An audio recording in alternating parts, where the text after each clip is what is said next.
Assalamualaikum warahmatullahi wabarakatuh. Sebelumnya, perkenalkan nama saya Setipan Ajharia. Nama saya Nurfatira Agustin. Saya Wulan Sapitri.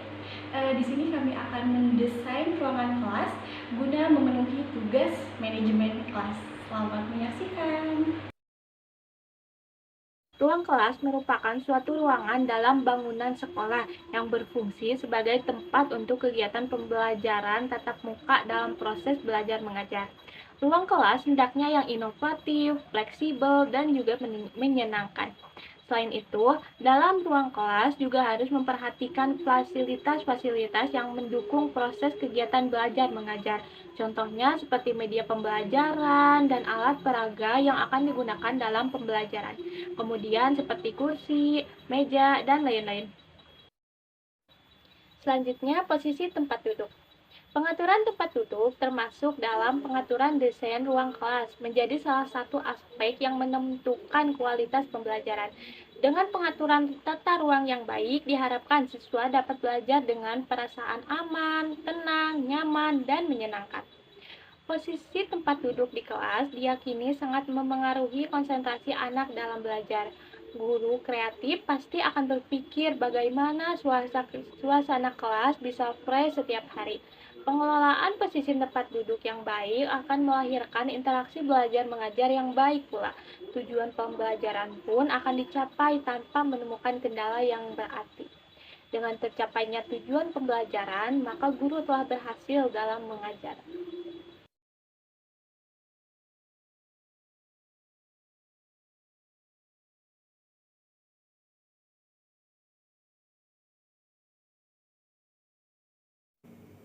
Pada kali ini saya akan menjelaskan mengenai desain ruang kelas yang pertama.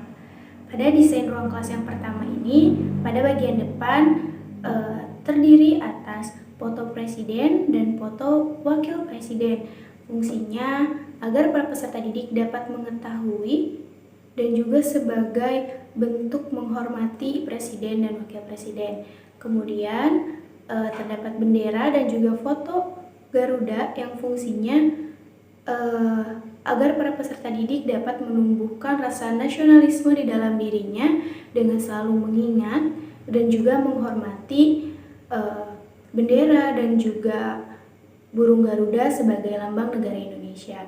Selanjutnya adalah whiteboard.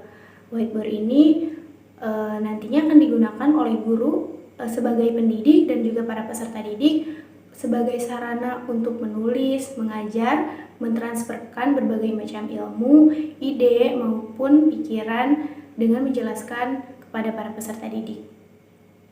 Selanjutnya adalah struktur organisasi kelas. Fungsinya adalah untuk memudahkan para peserta didik atau guru dalam mengetahui siapa saja yang menjadi ketua kelas, wakil kelas, bendahara, sekretaris, ataupun seksi-seksi lainnya yang bertanggung jawab di kelas. Selanjutnya adalah jadwal pelajaran. Jadwal pelajaran ini memiliki fungsi agar semua para peserta didik mengetahui jadwal pelajaran apa selanjutnya ataupun jadwal pelajaran apa di esok hari. Kemudian juga terdapat zona kehadiran. Zona kehadiran ini merupakan suatu bagan kehadiran peserta didik yang nantinya akan mempermudah guru sebagai pendidik dalam melakukan absensi di dalam kelas. Selanjutnya ada layar proyektor yang memiliki fungsi untuk menampilkan gambar yang akan ditampilkan oleh proyektor. Selanjutnya adalah desain ruang kelas pada bagian kanan. Pada bagian kanan ini terdapat tulisan-tulisan Asmaul Husna yang diletakkan pada bagian atas yang memiliki fungsi agar para peserta didik dapat menghafal, melihat, dan juga membacanya sebelum jam pelajaran dimulai. Selanjutnya adalah jadwal piket. Jadwal piket ini dibuat agar para peserta didik dapat mengetahui tugasnya dan tanggung jawabnya untuk melaksanakan piket, yaitu dengan membersihkan kelas secara bergiliran. Kemudian terdapat gambar-gambar planet yang memiliki fungsi agar para peserta didik dapat mengetahui bentuk atau gambaran dari sistem tata surya yang ada di dunia ini. Selanjutnya adalah portofolio peserta didik yang memiliki fungsi sebagai tempat untuk menyimpan hasil-hasil karya yang telah dibuat oleh para peserta didik ataupun hasil tugas para peserta didik yang disusun secara sistematis. Kekurangan dan kelebihan posisi tempat duduk berkelompok ini. Kekurangannya yaitu kondisi kelas biasanya ramai dan materi yang disampaikan secara maksimal dalam kondisi kelas. Kelebihannya, siswa dapat mendiskusikan masalah belajarnya dengan siswa satu kelompoknya dan dapat memaksimalkan kegiatan belajar dengan baik. Desain ruang kelas pada bagian kiri. Pada bagian kiri ini juga terdapat Asmaul Husna yang fungsinya sama seperti tadi. Kemudian ada peta dunia yang memiliki fungsi agar para peserta didik dapat mengetahui benua, wilayah, laut, samudra yang ada di seluruh dunia. Selanjutnya adalah gambar atau foto para pahlawan. Foto para pahlawan ini ada fungsinya agar para peserta didik dapat terus mengingat dan menghargai, menghormati jasa para pahlawan. Selanjutnya ada gambar bendera-bendera dari seluruh dunia. Tujuannya agar para peserta didik dapat mengetahui bendera atau lambang negara-negara lain, tidak hanya lambang negara Indonesia saja. Selanjutnya juga terdapat portofolio yang memiliki fungsi sama seperti tadi untuk menyimpan hasil karya peserta didik. Desain ruang kelas bagian belakang. Desain ruang kelas pada bagian belakang ini terdiri atas jam dinding yang memiliki fungsi agar para peserta didik dan pendidik dapat mengetahui waktu atau jam pelajaran yang sedang dimulai. Kemudian ada loker. Loker ini memiliki fungsi untuk menyimpan barang-barang para peserta didik.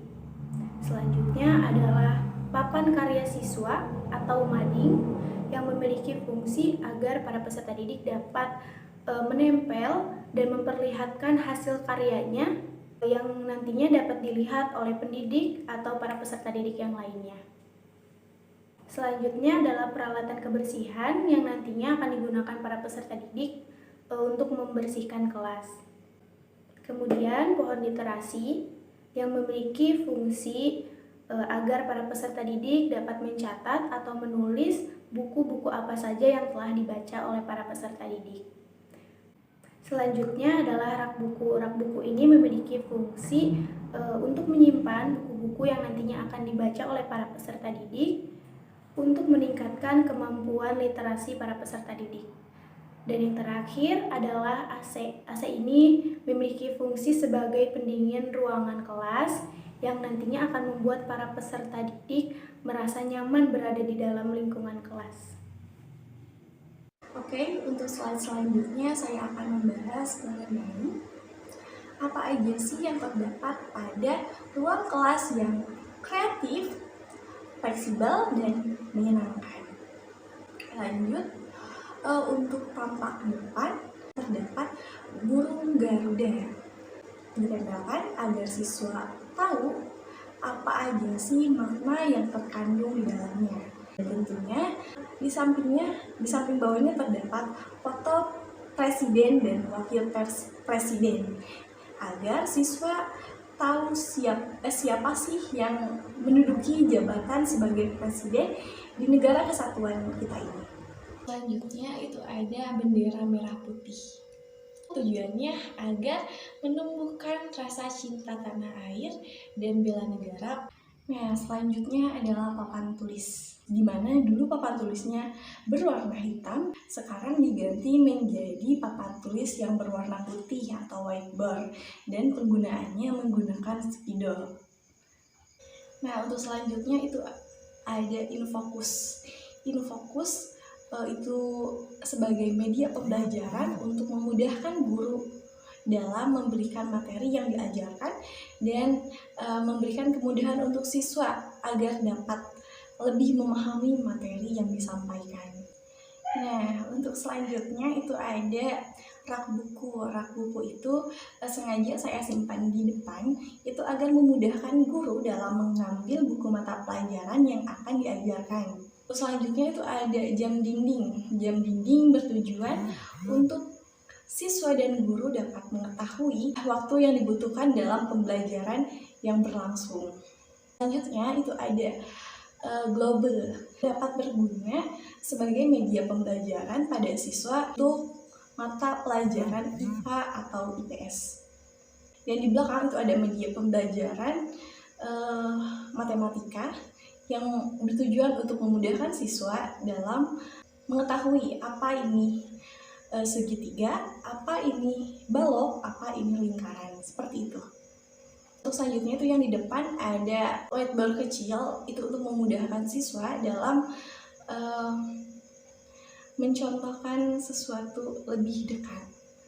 Dan untuk yang di belakang si guru itu ada struktur organisasi. Selanjutnya ada struktur kelompok, di mana struktur tersebut menggunakan media yang menggunakan stick, di mana setiap kelompoknya itu terdapat 3 orang. Seperti itu untuk memudahkan siswa dalam mengetahui siapa aja kelompoknya. Slide selanjutnya itu adalah tampak dari ruangan kelas sebelah kanan, di mana tampak sebelah kanan tersebut saya kasih foto-foto wali untuk memudahkan siswa dalam mengingatnya. Dan di sebelah kirinya itu terdapat peraturan-peraturan kelas, di mana peraturan tersebut bertujuan untuk mengingatkan siswa peraturan apa yang ada di kelas. Nah, untuk sebelah kirinya lagi itu terdapat poster budaya 5S. Senyum, salam, sapa, sopan, dan santun.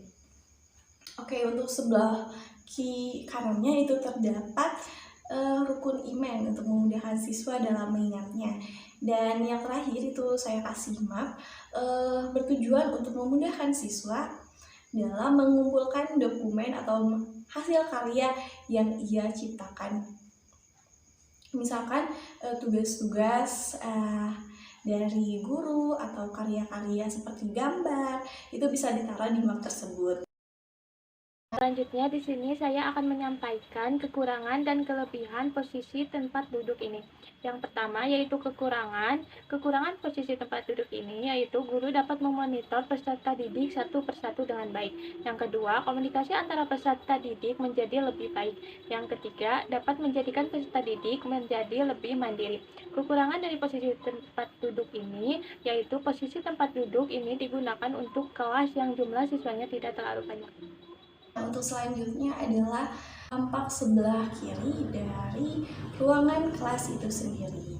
Terdapat jendela-jendela. Selanjutnya ada map juga seperti halnya yang tadi sudah disampaikan. Untuk rak sepatu itu sendiri, mengapa saya simpan di dekat pintu? Itu agar memudahkan siswa dalam mencopot alas kakinya agar kelas tetap bersih dan nyaman untuk digunakan. Selanjutnya untuk jendela. Untuk jendela itu diusahakan tetap selalu terbuka karena untuk ventilasi udara yang dihirup oleh siswa dan pencahayaannya. Pada tampak belakang dari ruang kelas itu sendiri, sengaja saya simpankan papan mading agar karya-karya atau mahakarya yang dihasilkan oleh siswa itu dapat terrealisasikan dan dapat diapresiasi oleh teman-teman yang lainnya. Oke, untuk selanjutnya itu saya mengadakan pojok baca guna meminimalisir siswa yang lagi jenuh. Saya kasih peluang dia untuk mempelajari hal-hal yang lebih produktif lagi melalui buku yang ia baca. Untuk selanjutnya itu saya simpan loker. Ini berguna untuk siswa menyimpan barang dan tasnya. Untuk selanjutnya itu ada sound system. Sound system itu sendiri dapat memudahkan guru dalam menyampaikan materi melalui audio visual.